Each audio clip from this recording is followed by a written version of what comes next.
Hi! In front of me is Realme C53 and today I would like to show you how you can disable Google Password Manager.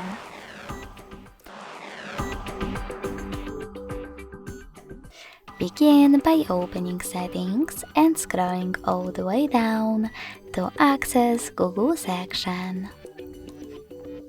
Then click on Autofill. Autofill with Google, and then this switcher next to use autofill with Google.